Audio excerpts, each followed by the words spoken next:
We are building an AI platform that will guide physicians to what treatments are the best for their cancer patients. It sounds to me like this could really dramatically improve cancer treatment outcomes for so many people. So we're using digital pathology images to find patterns that are linked to treatment response. And this is a new modality, a very rich modality that we now can use to answer many new questions and answer which treatments patients will benefit the most from. We are mainly focusing on the morphology and the spatial information that's encoded in the tumor. By that, we can answer a whole new set of questions that haven't been able to be answered by genomic sequencing companies. What's the big vision? What do you want Valar Labs to look like in 10 years and beyond? The vision for us is for any treating physician to be able to query any type of question regarding treatment to a platform like ours and be able to get results back that are based on data and how sure we are about each question so that a treating physician can choose the best treatment for any type of cancer.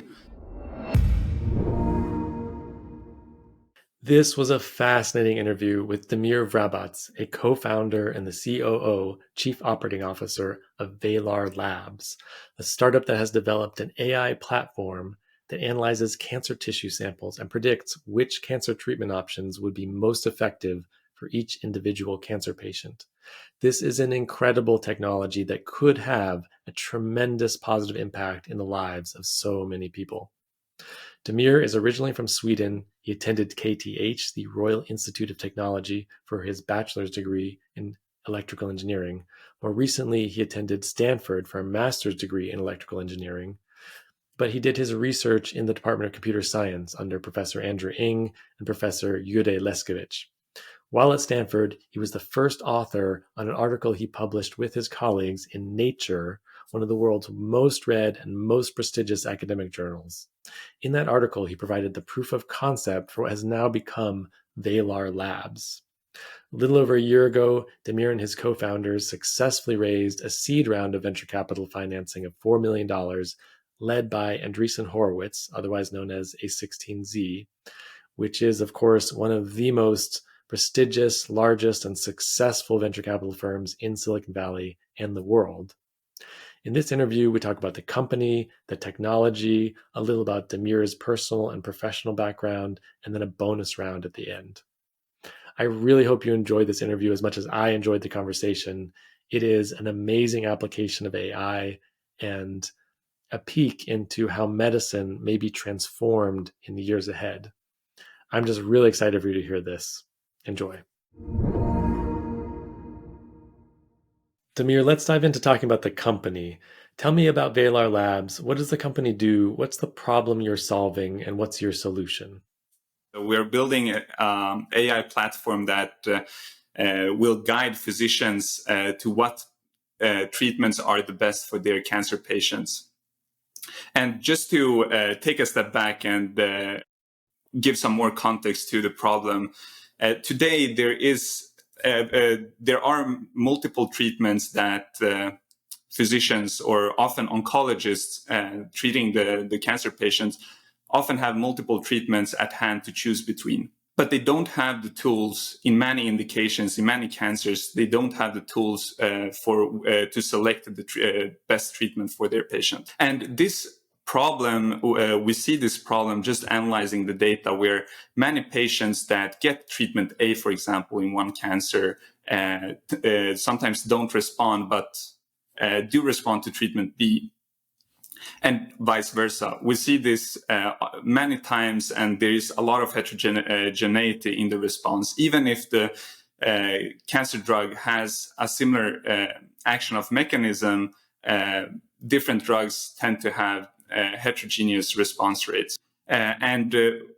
One big problem with this is that patients, whether they respond or not respond, is often identified quite late down the line. So it can take six months, 1 year for it to be confirmed that they don't respond to a certain treatment. And during this whole period, they get a lot of toxic drugs that would have otherwise been unnecessary for them. It's also important to note that many patients actually don't get all the way to treatment B and don't get to try another treatment. And that's essentially what we are trying to solve, like picking the right treatment upfront. This has been attempted to be solved by various technologies up until now, and genomic sequencing is one where, for example, there have been tests built for whether patients will benefit from chemotherapy in breast cancer. There are genomic panels that were tied to drugs called companion diagnostics. Similarly, we are building a platform that is using a new modality that's previously just been used for diagnosing patients. And that modality is pathology. So we're using digital pathology images to find patterns that are linked to treatment response. And this is a new modality, a very rich modality that we now can use to answer many new questions and answer which treatments patients will benefit the most from. Just to clarify, when you say, a patient often doesn't get a chance to try treatment B, I assume that's because some of these cancers are very fast moving and some of these patients don't survive long enough to have the time to try that second treatment that might have been more effective. Also partly because that it takes some time to see whether treatment A, the first treatment that's tried, was effective and how that plays out. Is that correct? Am I understanding that right? That's correct. Yeah. So you have to give treatment A for a certain period of time and then assess whether the patient tumor, for example, is shrinking, whether it has recurred, depending on the indication, and that can happen 6 months, 1 year, 18 months from the initialization of treatment A. Why is it so difficult for oncologists to know which treatment option to use for each patient in each situation? Why is that such a challenging thing to know and so different for different people? It essentially comes down to that we don't really understand biology that well that we had hoped to do. And today, oftentimes in many indications where we don't have good genomic sequencing tests, we are looking at very crude metrics. We have no tools essentially, so the physician tends to look at maybe the size of the tumor, how fragile a patient is, will they tolerate a certain treatment or not. This tends to be what decides which treatment you get, rather than which treatment would best fit for your cancer, essentially. Got it. And so when you say that this is a new modality of assessing the cancer tissue and determining the best treatment option, can you talk more about what that means? Yeah, no, it's a great question. So pathology as a whole modality has existed for very, very long time, many years. And pathologists have been using it to diagnose patients primarily. Digital pathology is a newer modality that has been around for some time as well, like a decade or so. But it hasn't really been adopted because pathologists have liked the way their workflow has been, and looking in microscope and having that analog essentially workflow or analog device instead of using a computer screen and navigating around with that. But when COVID hit, we actually saw a huge adoption in digital scanners, and thus this modality has been new, so to speak, in the clinical workflow, especially here in the US when the adoption just skyrocketed during COVID, and where people needed to go and work remote. And for pathologists to do that and continue working, they needed to work, essentially be able to work from home. And the easiest way to do that was to just deal with digital images, essentially.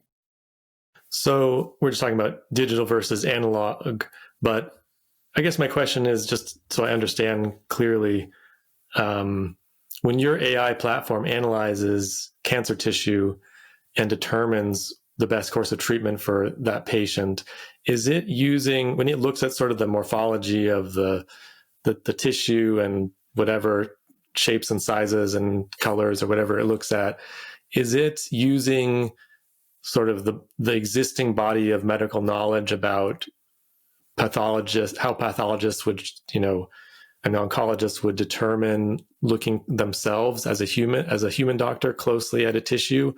Is it using sort of the known body of medical research on cancer tissue analysis to make those determinations? Or is it a new modality of diagnosis in that it is actually using a giant data set to compare tissue samples and outcomes and come up with additional new ways of determining more accurately which samples from which patients would respond best to which treatment? Is that something we've never even had access to before, or is it just using existing knowledge and applying it with more, speed and accuracy? Yeah, it's a great question, and it's actually both. So there's no reason for us to not use existing knowledge that we already have. So a lot of data has gone into it, data that we don't even have, that pathologists have been studying for many years now. So we can use that to essentially boost the performance of our AI platform.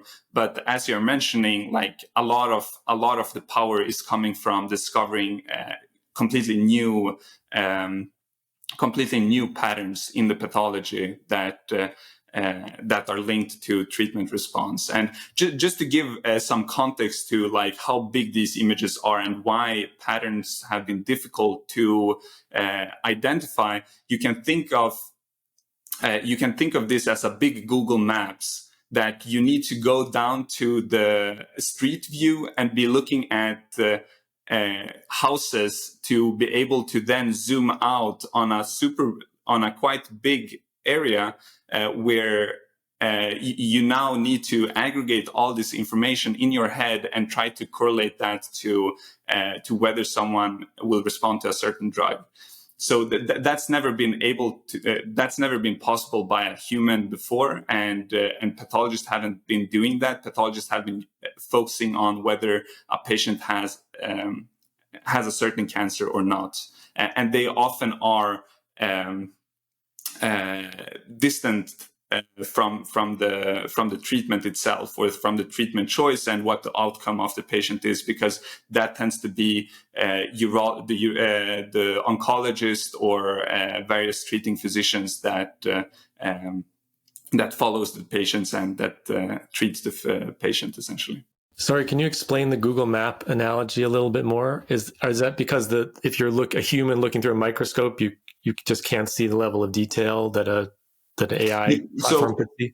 Yeah, a great question. So essentially, you're looking at many different levels of magnification. And when you look at single cells, they tend to be, if you think about it in the size, for example, on a Google Maps, in the size of a building or a house. But you are like essentially the patient tissue sample, the pathology slide tends to be a huge area on the Google Maps essentially. So, for example, for people that are familiar with the Bay Area, for example, it would be from San Francisco down to San Jose. So you're supposed to study each and every building on that area in street view, essentially, which is just like insane amount of information that you can't aggregate as a human being. Got it. So in order to make a really accurate analysis, you would need to inspect every cell. And if a cancer tissue slide was a Google map of San Francisco Bay Area, each house would be like one cell. And so it'd be tremendously difficult to inspect without the help of this AI platform. Is that right? Exactly. So you can just think of it like there is so many patterns that pathologists haven't been able to study because of this tremendous amount of information. But what they have been focusing on, the task they have been focusing on, it's fully fine to look at it more coarsely and look at a higher view, not aggregate that much information. It's much easier to diagnose a patient than to link whether a patient will respond to a certain treatment or not. I see. Wow. So this must also have potential tremendous benefits in like cancer drug trials or cancer treatment trials when people are developing new methods of treatment as well. Would that be right? Absolutely. Absolutely. It's a great great opportunity to use this technology. Let me move on a little bit. What types of cancers are you starting with and why? And what types of cancers do you plan to include next? And then eventually, do you plan to include all cancers? Would this AI platform eventually be able to analyze best treatment, predict best treatment options for all cancers, patients with all cancers?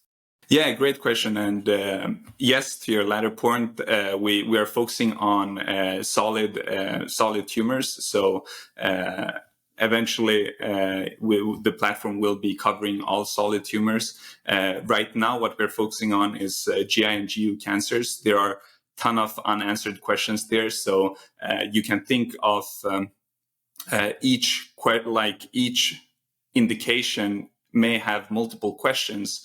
And for each question, you need to find these different patterns that are linked to that, to the answer of that question. So as I mentioned, there are multiple drugs that you can choose between in various indications. And for each drug, you may find different patterns that are linked to the response of that drug. Okay, solid tumors. Just to define some of those terms you mentioned, solid tumors, what percentage of cancers, or like, are most cancers solid tumor cancers, or how do we think about that? Most of the cancer, I don't know the specific percentage, but most of the cancers are solid tumors. Yeah. And then, so you're first working on GI and GU cancers. I guess that's gastrointestinal and sort of bladder related cancers. Yeah, exactly. And prostate yeah, under. It sounds like you plan to roll out offerings for one type of cancer at a time.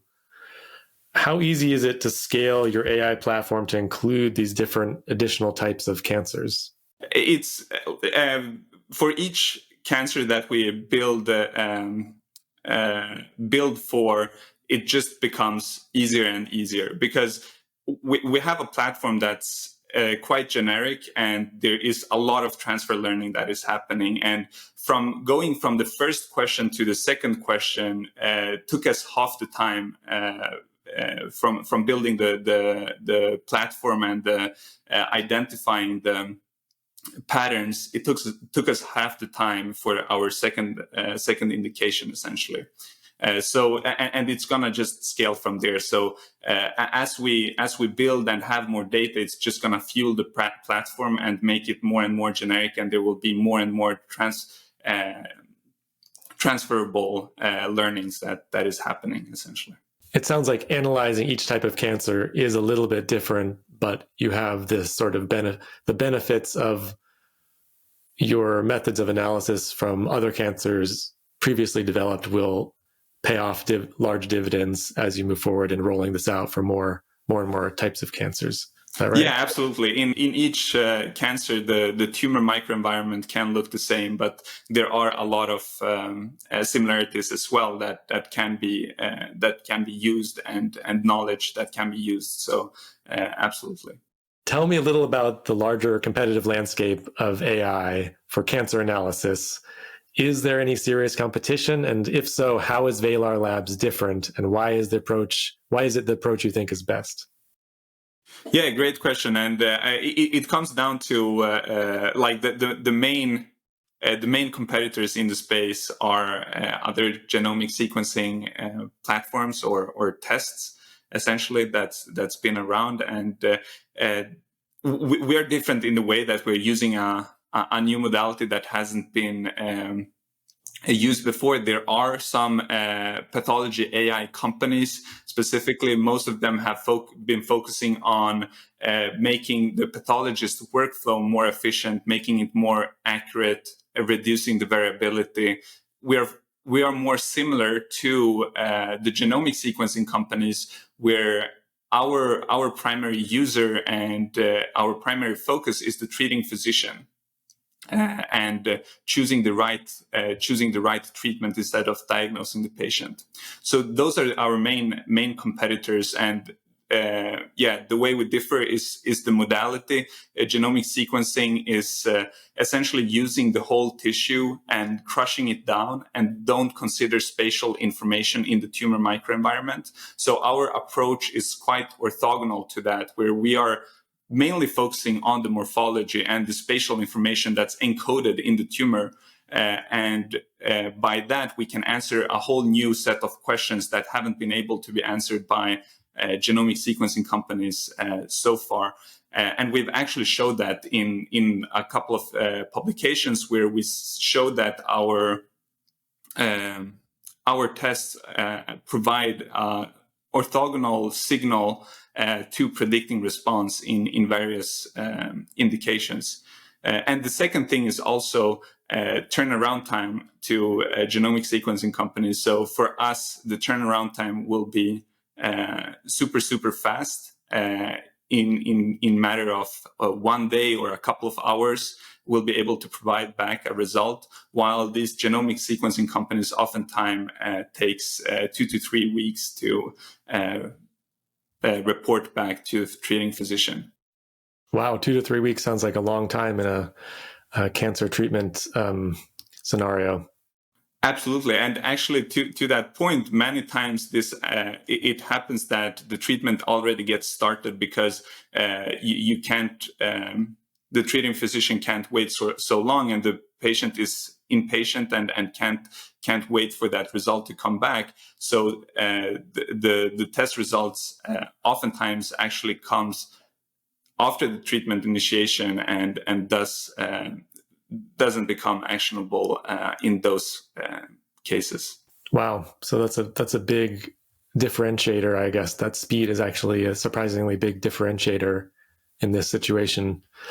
Are those genomics cancer testing competitors even using AI? Most of the technology is proprietary. Most of them are using some aggregation, and it depends what you define as AI. If you're defining deep neural networks, I don't think anyone is using deep neural networks for that. If you're defining AI as a simple logistic regression or any type of aggregation that's where you're learning parameters, yes, they probably are. So it's AI is a quite broad word that people play around with in many different ways. So it depends how you use it. You were mentioning how the genomics competitors sort of crush up the sample and do a genetics test, whereas Valar Labs has more of almost an imaging sort of, I don't know if you call that computer vision, of analyzing the actual slide or whatever the actual original tissue sample is, that includes the spatial characteristics and spaces between and shapes and such. You mentioned the word orthogonal. I didn't. Orthogonal, yeah. Orthogonal. What is that? What does that mean? Just that essentially the signal that we're providing is independent of the signal that we see these genomic sequencing tests providing. So essentially, we can build a tool down the line that's using both modalities, and we'll make sure that will definitely improve the performance if the signal or the value that each test is providing is independent of each other and don't correlate very strongly, which is what we're seeing. So it's essentially a new modality that's providing a signal that we haven't been measuring before, if that makes sense. Wow. So orthogonal means that the data you get from the Valar Labs test provides much different type of information than the data that one would get from running the genomics type of test, and that you could potentially combine them both for much more insights into the best course of treatment. Is that absolutely? Yeah. Awesome. Wow. So either way you slice it, whether these competitors are successful or not, it sounds like Valar Labs is a great opportunity for a lot of patients to potentially to have much more intelligence about their treatment options. For sure, yeah. I think in a long future from now, I think like all the modalities will be used and aggregated in some way to essentially make these predictions. I've heard of a lot of people trying to use AI for medical imaging applications like X-rays, like sort of becoming an AI version of a radiologist reading X-rays for various things.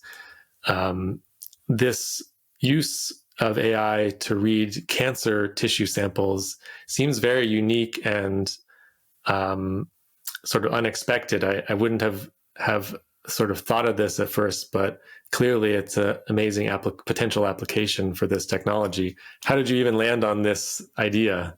Yeah, no, great question. And actually to your point about the chest X-rays, so the lab that me and my co-founders worked at Stanford were pioneering a lot of the technology in AI and radiology. We ended up pivoting and focusing more on pathology. And like we did a lot of research in the field, and were able to see that there was a lot of signal to actually predict patient outcomes using pathology and AI. So it was through our research at Stanford that this came about. And I guess your journal article in Nature was to that point demonstrating that kind of evidence. Yeah, exactly. Yeah. So we were looking at back then we were looking at diffuse large B-cell lymphoma, but it was essentially a proof of concept, not an indication that we are pursuing. And we showed that we were able to predict patient outcomes using the digital pathology slides, and that were additive to clinical features. So the Nature article was about this technology's use tested in non-Hodgkin's lymphoma. Is that right? Yeah, exactly. Exactly. That's correct. Why did you decide after that to focus instead on GI and GU types of cancers, gastrointestinal and urinary bladder? Does pancreatic cancer is included in gastrointestinal, right? That's correct. Yeah. So yeah, a great question. And actually, we took a class in at Stanford that's called Lean Launchpad, and where you every week get to iterate on different hypotheses that you have, interviewing dozens of people every week to essentially validate or invalidate your hypothesis. And throughout that process, we actually settled on that GI and GU cancers were one of the cancers with most unmet need for such a tool, and that's the reason we went down those cancers. Okay, so it was mostly for the need rather than that your technology was particularly effective for that particular type of cancer. Yeah, no, exactly. It started with the need, and then we did a lot of research in it, and we've even showed that in various GI and GU cancers we are having great results with our platform. Wow. Like by back testing the historical data sets or something. Exactly. Yeah. Awesome. So having enough quality training data is always an issue for AI platforms. Where do you get your training data, and how much training data do you need in order for your platform to be accurate? Yeah, great question. So we are collaborating with top institutions around the country and also overseas in Europe and Australia. All of this to essentially be able to build up these data sets that we can train and validate on, and be able to publish on. And the way we're doing that is by collaborating with specific people or physicians on each cancer center that is excited about the technology and the research that we're doing. And we've been quite efficient for AI models in general. We have been quite efficient to build these. Build this platform, and we can even use just a couple of hundreds to train the algorithm and find patterns that have significant importance to predict treatment response. So, yeah. Wow, a couple of hundred samples in your data set sounds much lower than many AI systems require for accuracy. Why is that the case with cancer tissue analysis, that you need so few individual data in your data set in order to have statistically accurate results? Great question. And it actually ties back to one of your previous questions, which was what type of information we are using. And we are combining information that's already known and have been studied together with completely newly discovered features. And combining that information, we can be much more efficient when building these AI platforms in terms of data. We obviously still need the same amount of patient samples for validating our platforms as other diagnostics have been used to validate for, because we need to show the statistical significance. But to essentially build a platform, we've been very efficient for an AI platform to I see. So is it, I guess, going back to like the Google Maps analogy, since one sample is like the equivalent of an entire city map, and thus is very rich in data about that one sample. Is that the reason why a couple hundred samples provide such rich enough data? Yeah, exactly. That's part of the reason. So being able to utilize that in an efficient manner is critical to be able to stay within low data sets. Got it. Do different types of cancers, do you think, require different sizes of data sets, or is it about the same? No, absolutely. It will require different. So looking at the event rate, essentially. So what's event rate? If you are looking at different cancers, you can be looking at, for example, recurrence, or you can be looking at death, or some defined events. If the event rate is very small, you'll always need more data to make up for that, essentially, to be able to learn patterns that distinguish the people that had an event and the people that didn't have an event. So different indications will require different amount of data depending on the event rate is one factor, for example. I got it. So for each thing you're testing for, you need enough data points of people who had the event occur and did not have the event occur in order to have accurate prediction. Is that right? Yeah, exactly. Yeah, got it. Is medical privacy a large issue for gaining training data? Has it been difficult to get access to training data? I know for medical companies that can be a real issue. Yeah, absolutely. I mean, it's something that we always need to think about and be cognizant, and it's a critical part of the whole data acquisition, essentially. So all the data that we're receiving from these cancer centers get de-identified, so that we can't trace back to which patient this data comes from.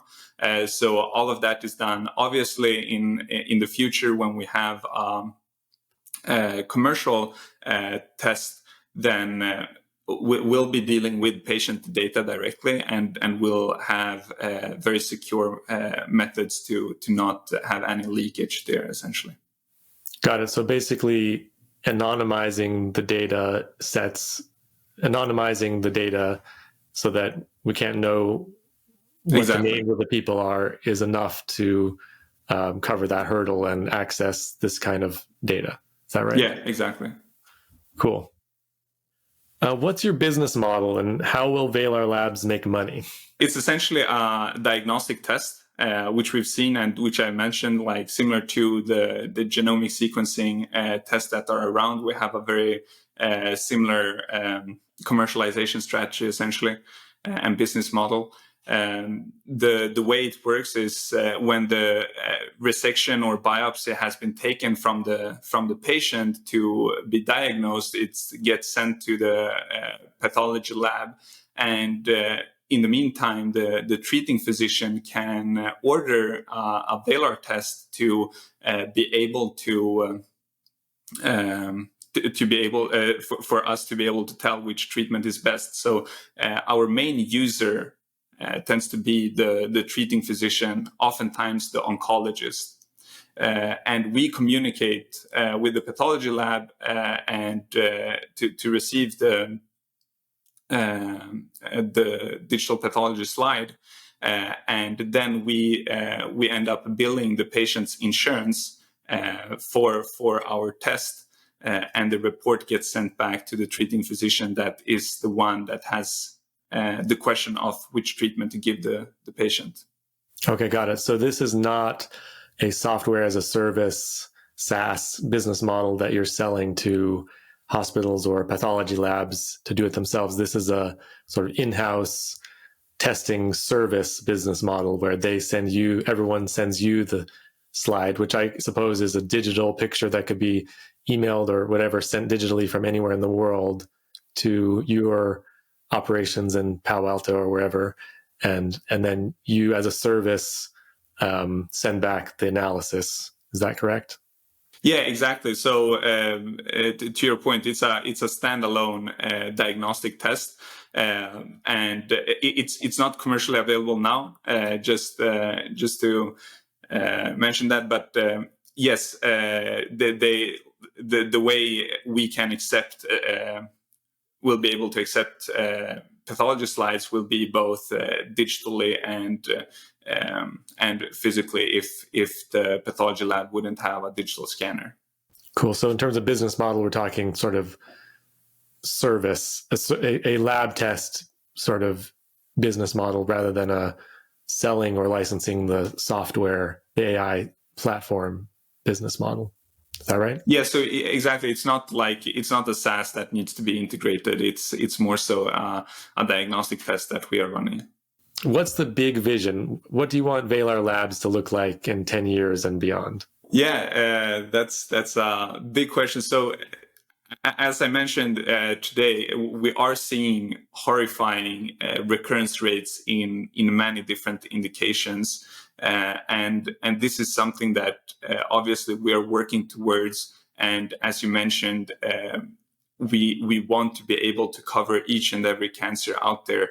And one, like the vision for us is to be able to, for any treating physician, to be able to query any type of question regarding treatment to a platform like ours and be able to get results back that are based on data and how sure we are about each question, so that the treating physician can choose the best treatment for any type of cancer for their patients.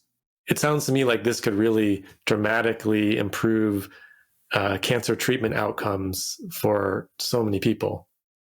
Yeah, absolutely. I think we have so far focused a lot on like the world in general have focused a lot on developing new drugs and less so on the diagnostic side.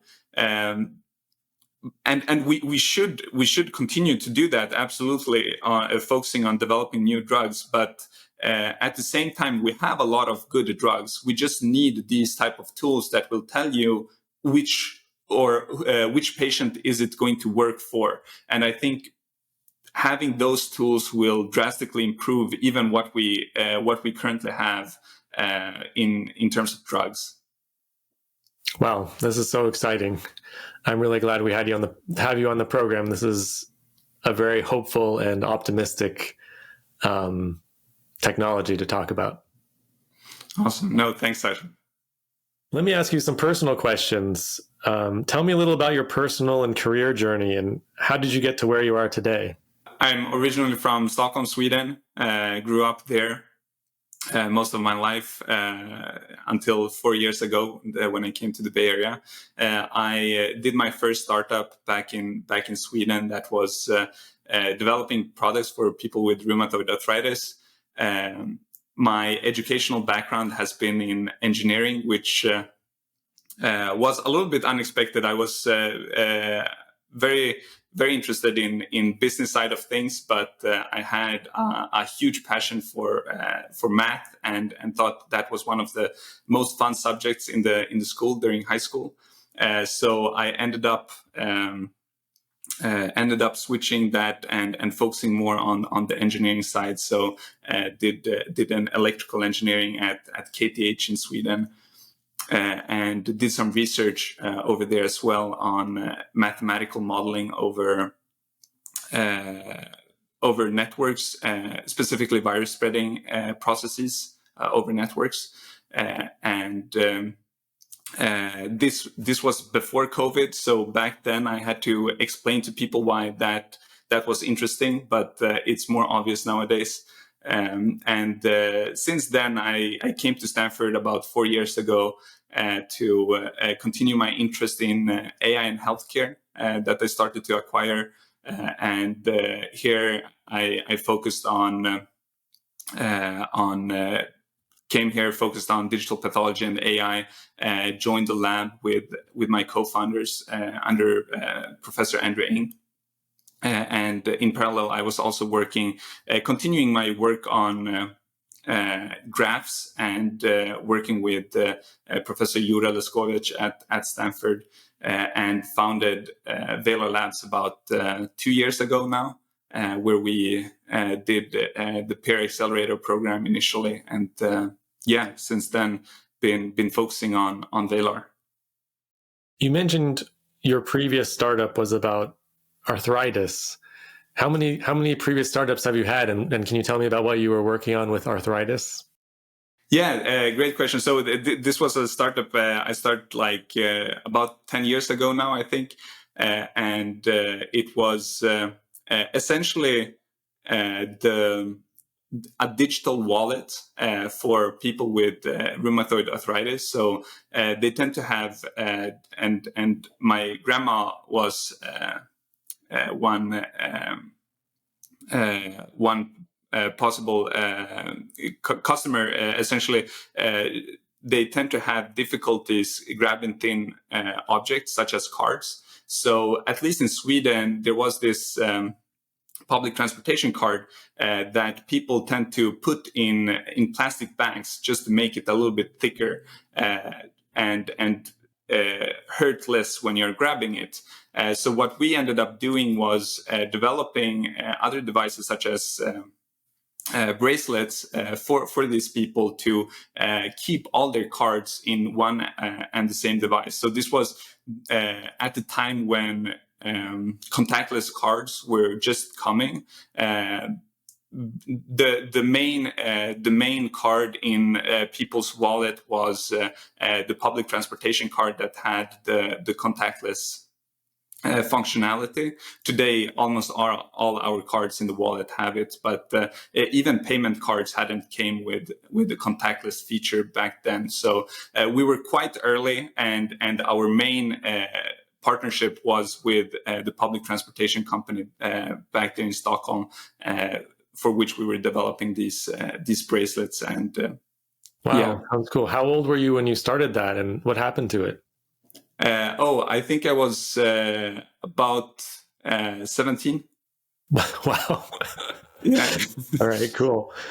And then it got adopted by the Swedish Stockholm transportation agencies as usable on all the like buses and trains and stuff? It was, yeah, it was, yeah. It was, Wow. it was quite fascinating, and it was really cool to see a lot of people having a lot of use of it. You must have learned a lot. I definitely did, yeah, and that was actually one of the reasons that brought me more towards engineering, and what got me excited about engineering.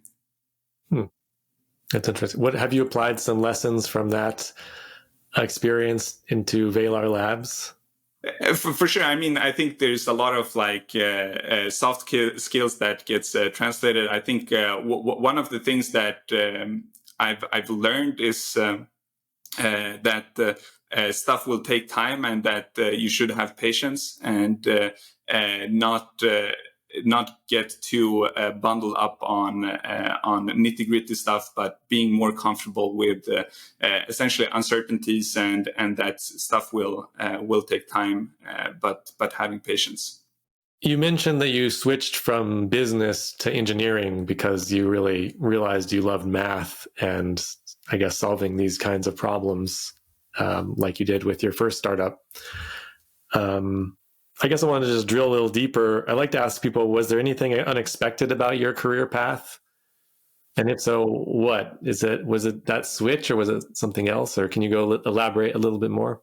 Yeah, for sure. Yeah, I mean, that switch was, I would say, part of something unexpected. So, like,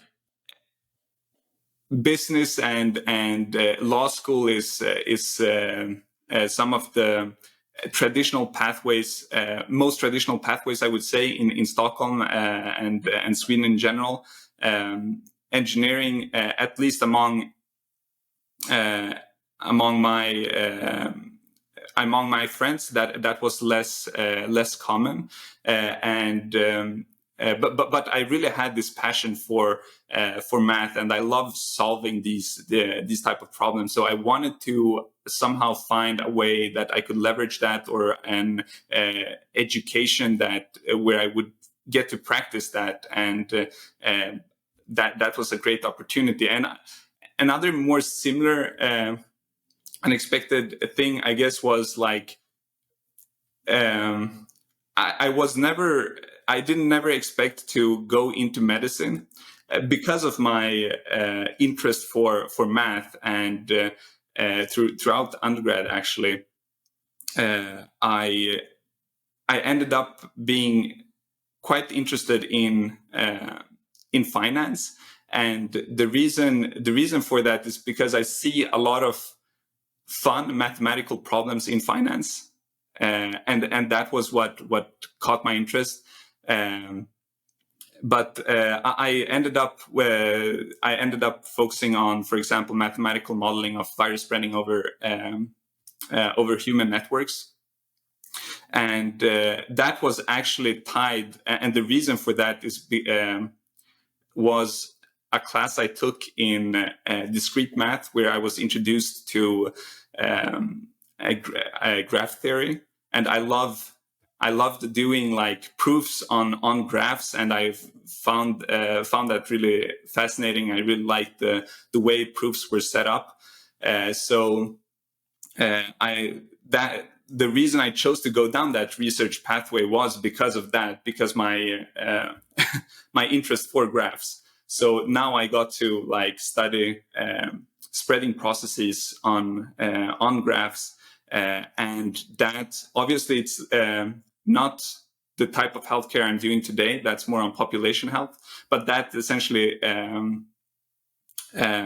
got my interest in this, and the impact that you can have. And when I came to Stanford, had already started acquiring a lot of AI knowledge, and was really interested to continue that.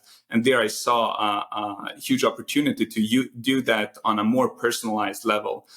So that was essentially my path to medicine. But during high school, biology wasn't my most favorite topic. So yeah. You mentioned that you were working with models mathematical models to project the spread of viruses. Just to clarify, we're talking about biological viruses, not computer viruses, right? So, great question. And this brings me back to how I tend to explain my research before COVID happened. So when I said virus spreading over networks, people used to ask, why are you doing this? Why is that interesting? And I had to explain and give other analogies. So spreading processes, you see them everywhere. We can even see opinions on social media being a spreading process. So that's usually what got people's attention, and why they tended to find that research more interesting than actual virus spreading processes. But the models are general. They were first developed for virus spreading processes, but you can study, because it's math, because it's very generic, you can study many other processes as well. That's so interesting that the biological virus spreading is very similar mathematically to like spreading opinions on social media and such other applications. Yeah. Yeah. You mentioned that you were very interested in finance, and then you started working on these sort of health related issues.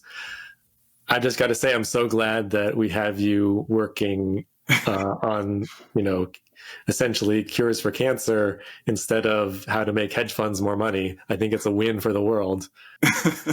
Yeah, thanks. I think that's a much more impactful problem. The fun thing about finance is that they tend to have fun mathematical and challenging problems, but they don't tend to be as impactful as problems in medicine. So yeah, I'm glad to have chosen that pathway as well.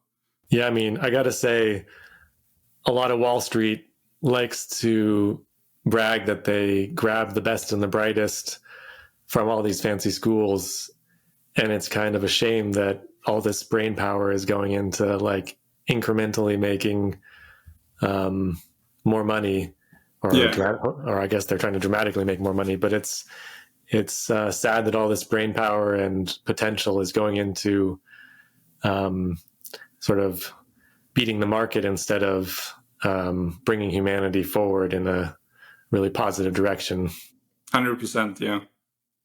You mentioned you worked with Andrew Ng at Stanford in his lab. That's very impressive. I know he's a very famous AI researcher. Maybe one day we can have him on the program and talk to him if he has time. I know a lot of interesting things are coming out of his lab.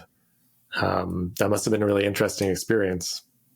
Yeah, for sure. It was a great experience, and a great lab, and a lot of great publications have came out from there. And as I mentioned, it was one of the labs that pioneered essentially AI in radiology, and has made a lot of progress in the domain. I want to just move on, if we have time, to some of your learnings. You started to mention that.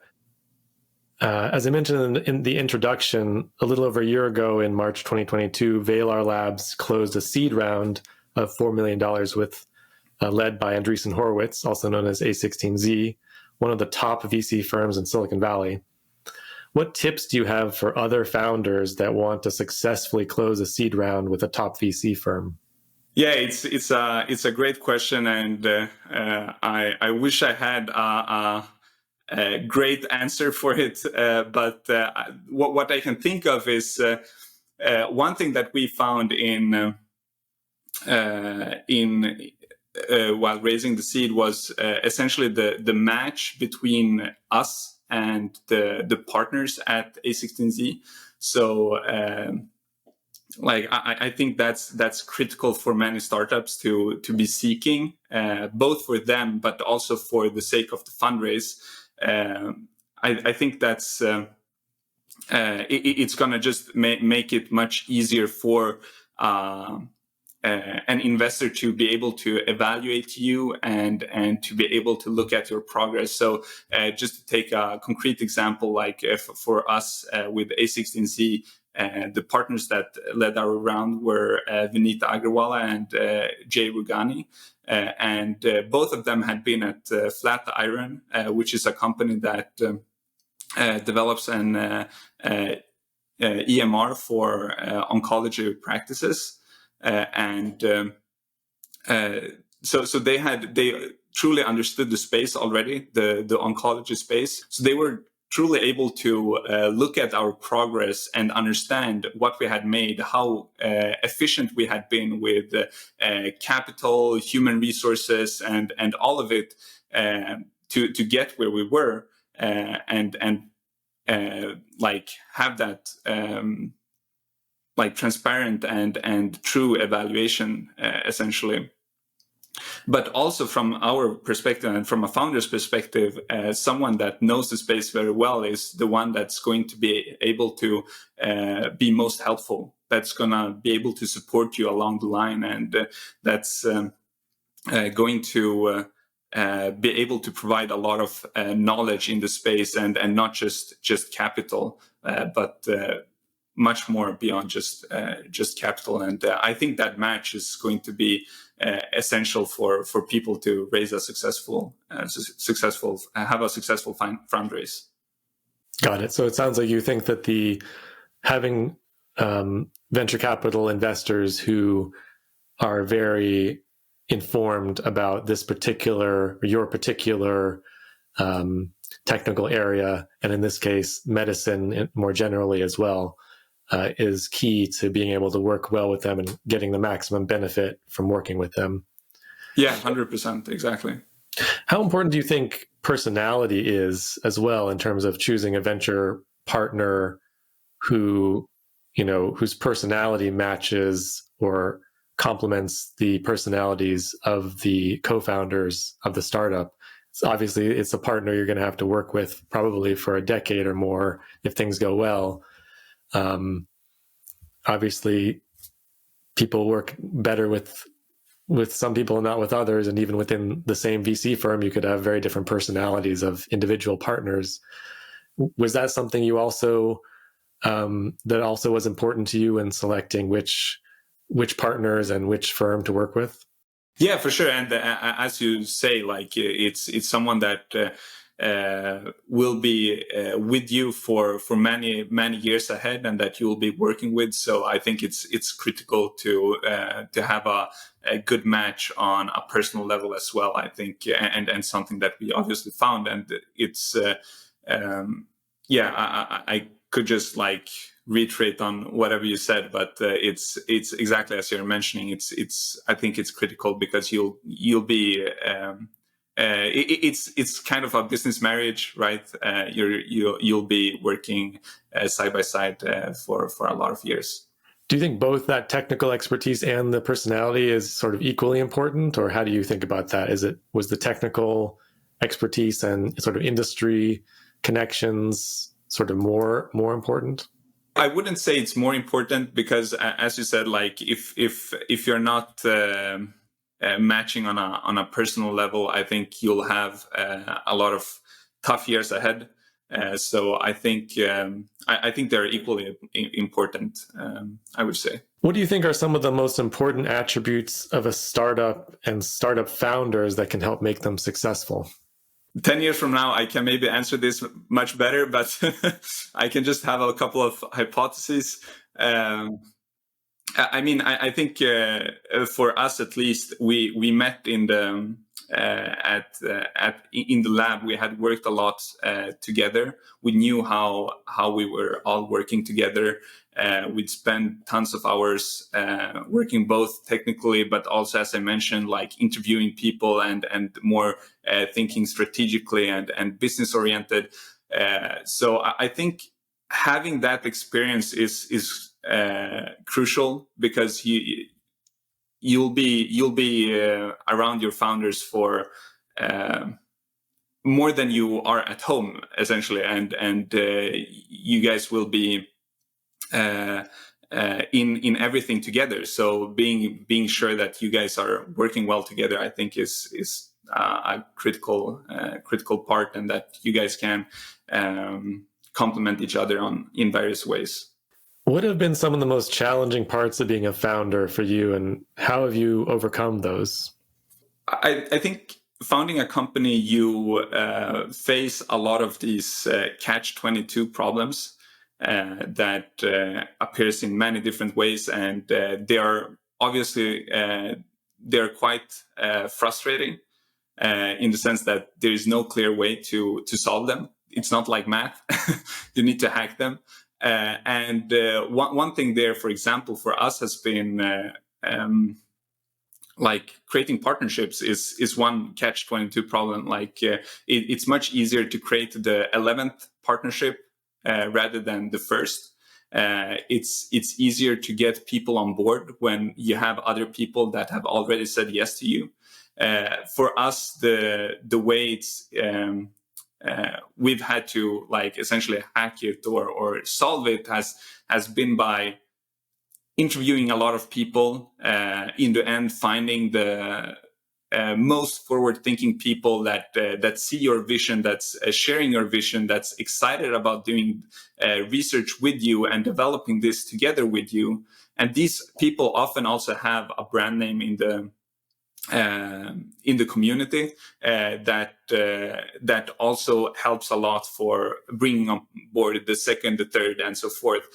But for us with partnership, it's been to essentially find these people that truly believe in you and the technology that you're trying to build, and the methodology, and build them together with these people.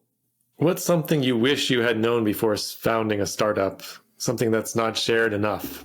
I don't know if it's not shared enough. I think if you look enough, you'll find a lot of it. But one thing I think one may underestimate is the amount of time you should spend on hiring. So even like not just for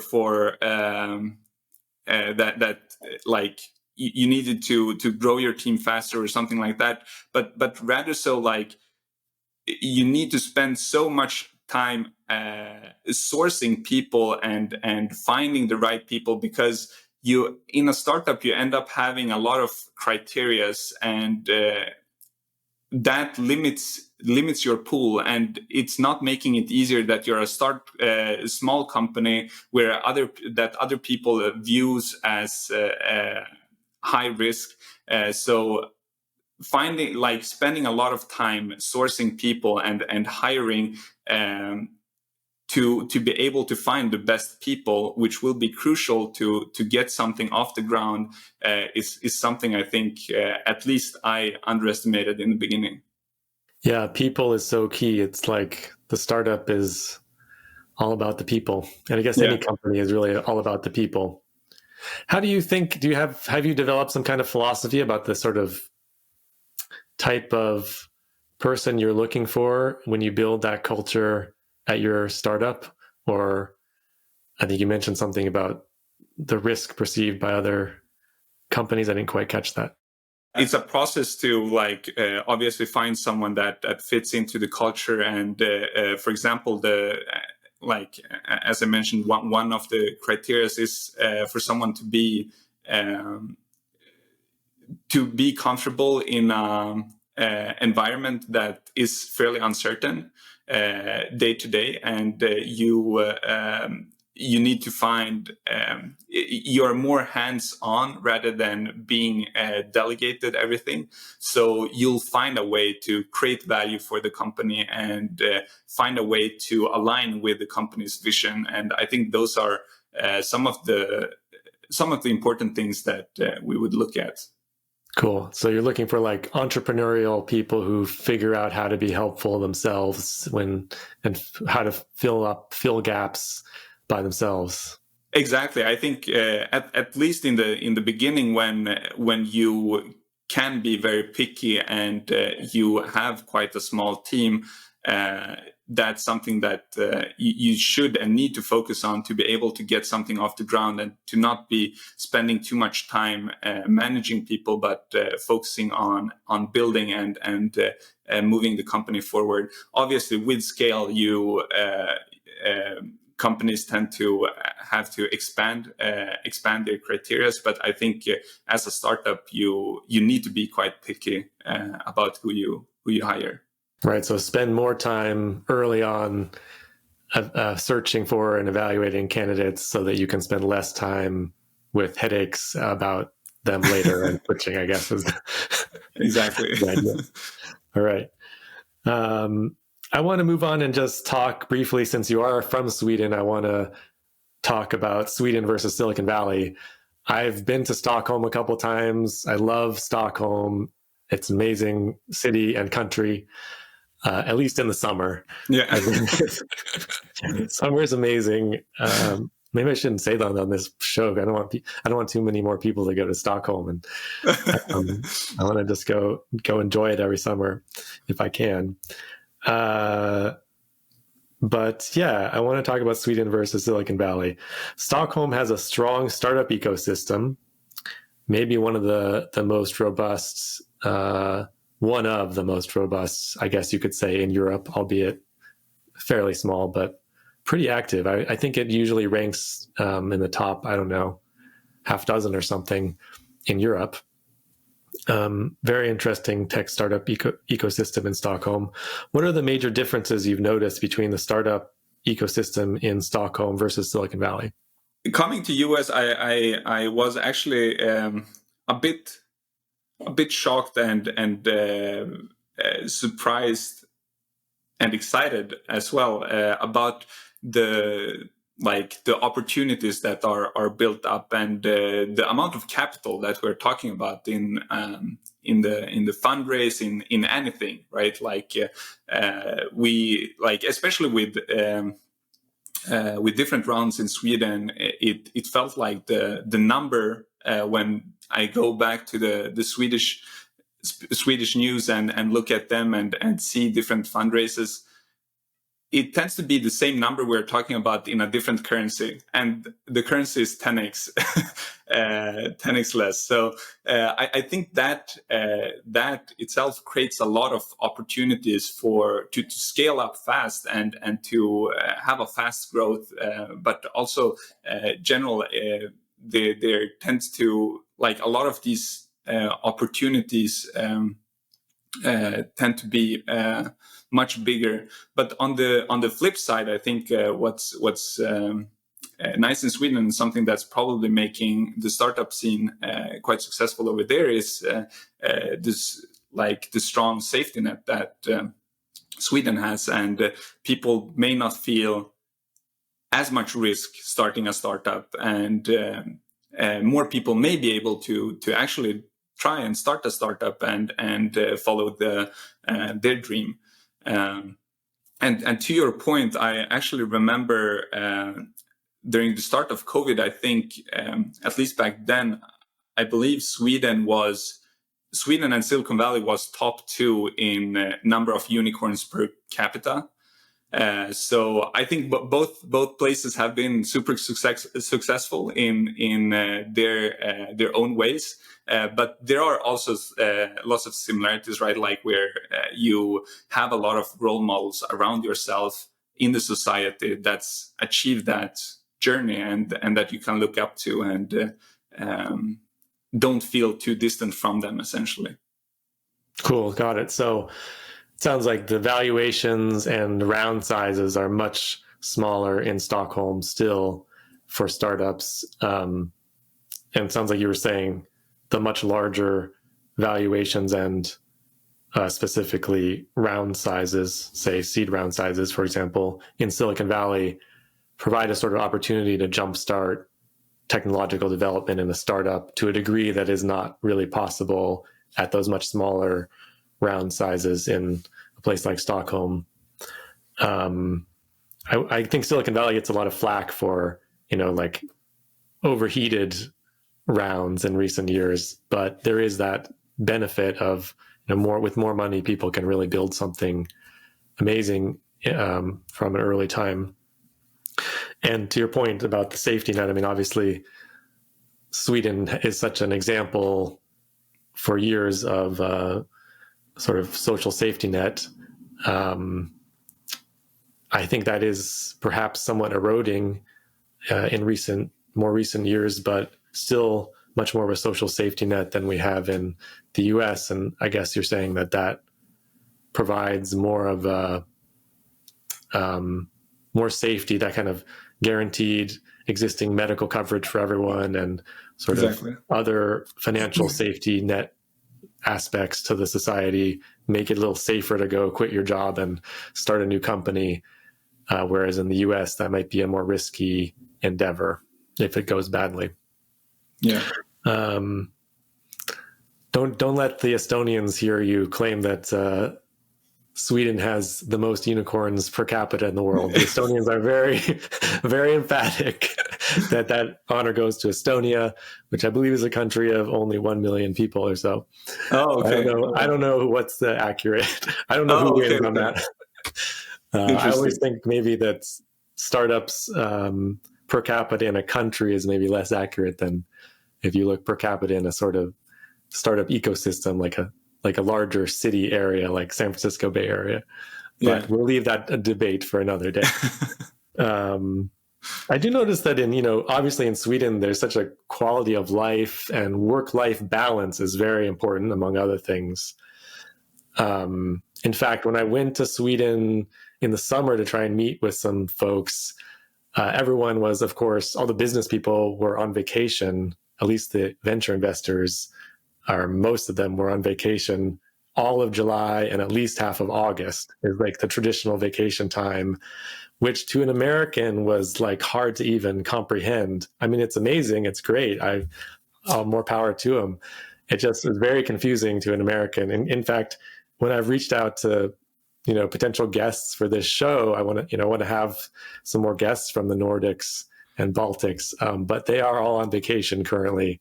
And seriously on summer vacation. So we are honored to have our American guests during this summer period who are hard at work. I just think it's like a very dramatic difference. What do you think? Like and yet, in Sweden, there are very successful large companies that have become, unicorns and beyond. We have Klarna and I think Spotify, right? And all these very successful companies.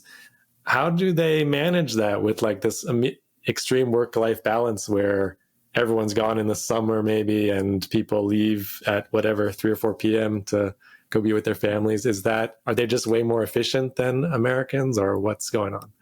Oh, I don't think it's efficiency.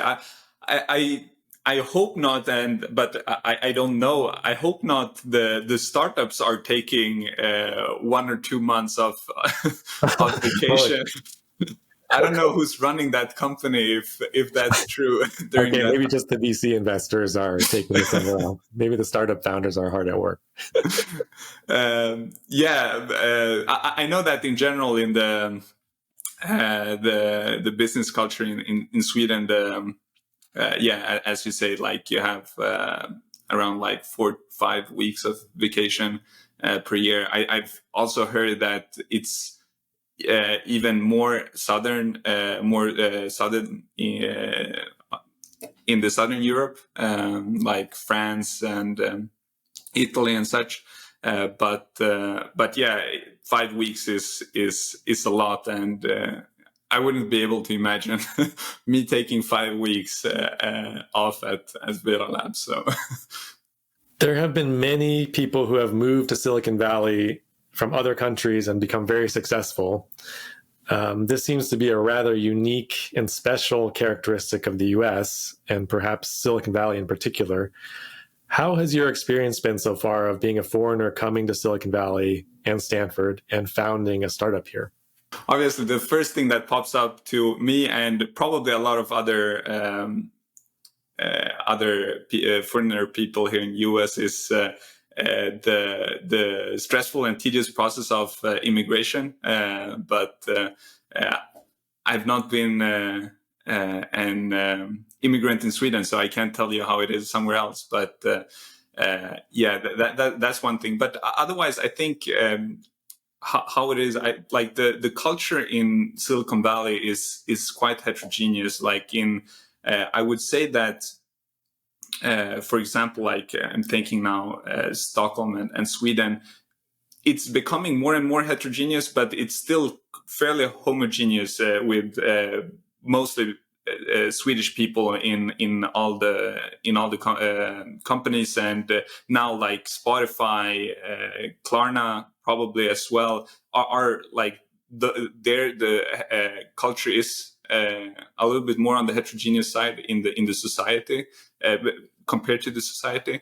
In Silicon Valley in general, in the whole society, I feel like the culture is very heterogeneous, and you never really feel like an outsider, which I could imagine like which I can imagine happening in Sweden, and for people to that can be difficult for people. But here in Silicon Valley, I feel like the culture is very heterogeneous, and you always feel like part of it.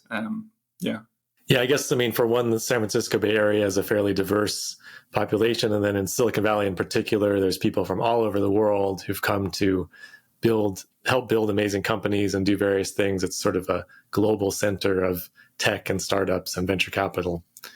It's a pretty amazing place. Yeah. Although it always feels a little bit like suburban in a way. It's a lot of it's like behind closed doors, I feel like. I don't know. Sometimes you wouldn't guess like what's actually going on if you didn't know like actually what's happening in that building, for example, or this building or that building or whatever. Let's see. Is there anything else before we move on to the bonus round? Is there anything else you'd like to say about AI, health tech, VC, startups, Valar Labs, or anything else that we haven't covered yet? I think one thing that I just briefly touched upon, but worth just like elaborating on a little bit is when we started Valar Labs, we did go through the Pair VC accelerator, like an accelerator program. And I think for us back then, before accepting it, we were quite unsure whether it was worth it. But as first-time founders, at least in the Valley, for me, I did a company 10 years ago, but like being here, it's a new place, and being a first-time founder here, it was probably one of the best decisions for us. So like going through like that accelerator program, they were super hands-on, a lot of business advice, and very, very supportive during the fundraise. So I can just emphasize that if other people get the opportunity to join Pair VC or some other accelerator, that it's highly valuable. At least it was for us.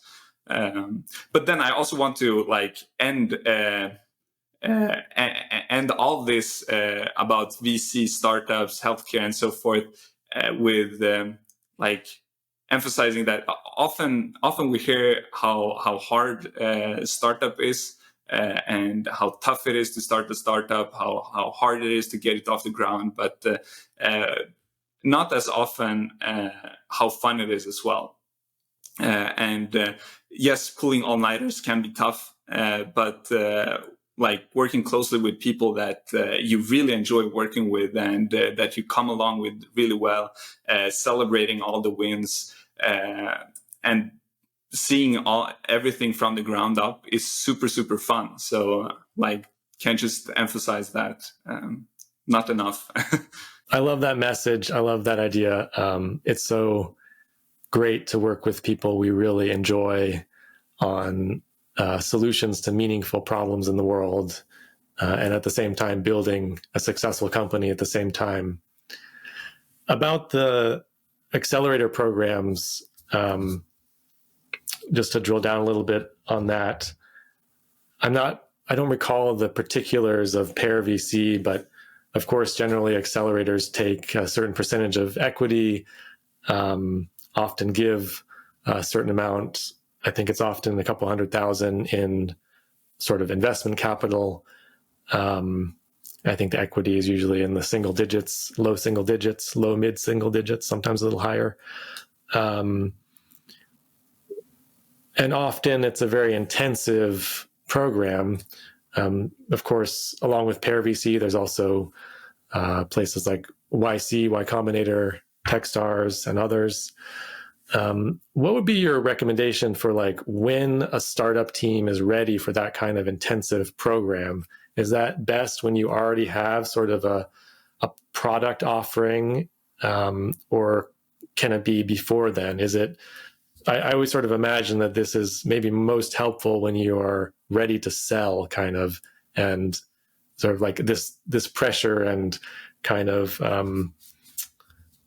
sort of group energy you get from being around all these other startups that are kind of hacking their way to growth might be best suited for when you're sort of at a particular stage versus in sort of the R&D or like concept development.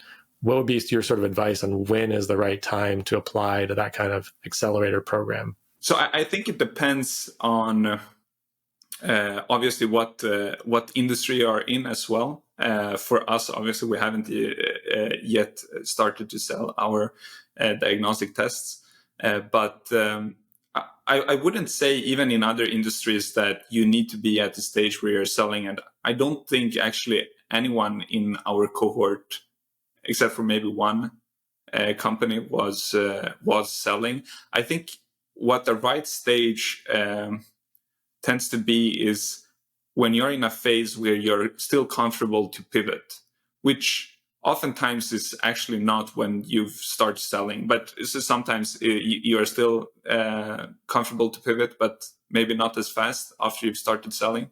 But before starting to sell, that's when you tend to have most flexibility and being most open to pivoting to learning, acquire a lot of new learnings from week to week, and I think that's a good time to essentially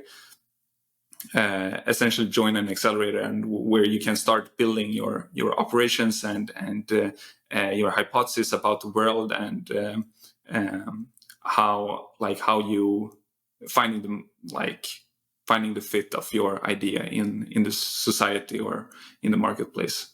All right, before we finish, I want to move on to our bonus round. Are you ready? Sure, yeah, let's do it. What excites and inspires you?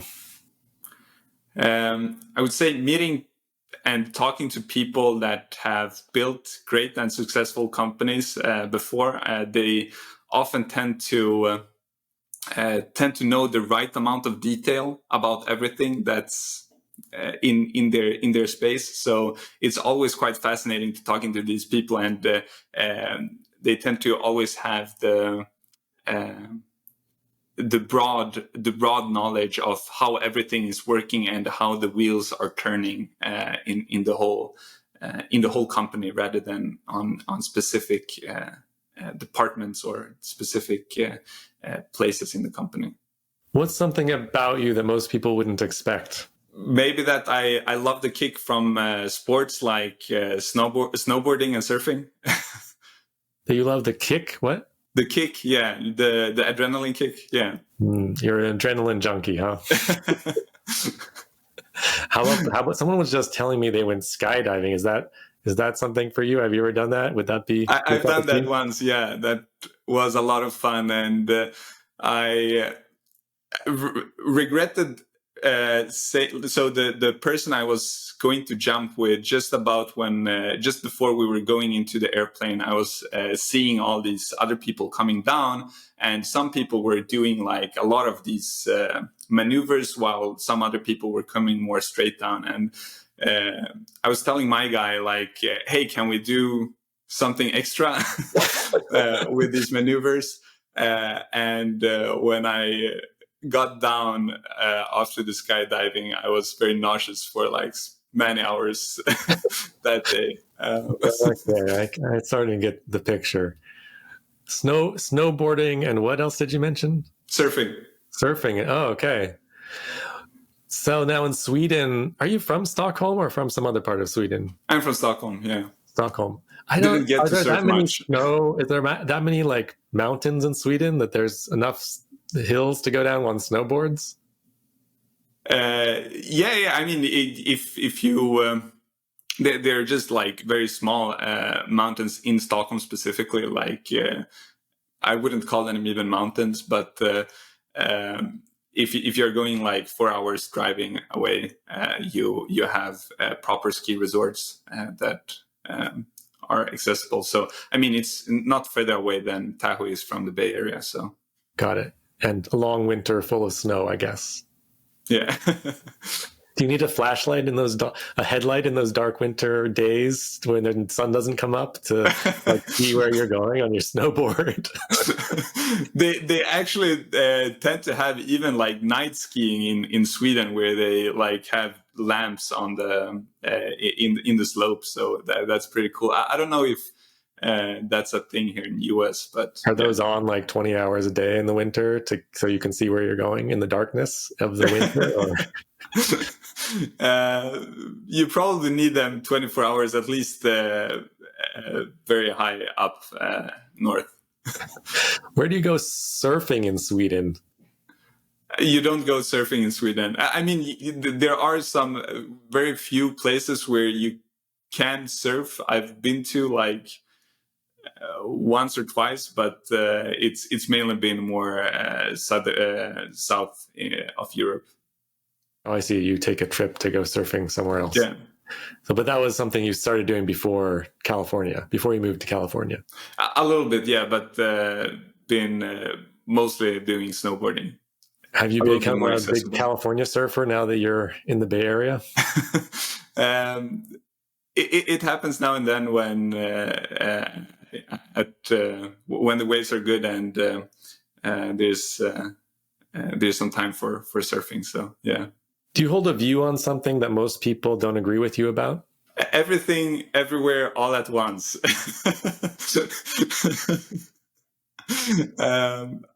I see. So you're kind of a contentious contrarian. Is that right?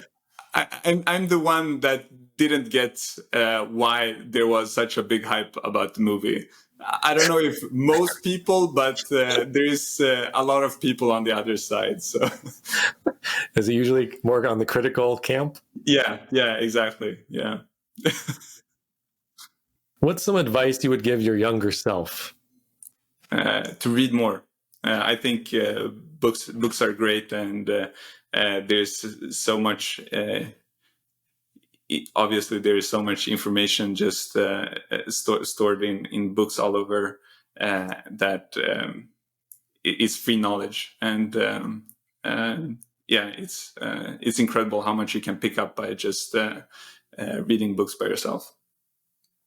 What kind of reading would you tell your younger self to do? Any areas in particular? Not really. I think like just read everything. I think it's.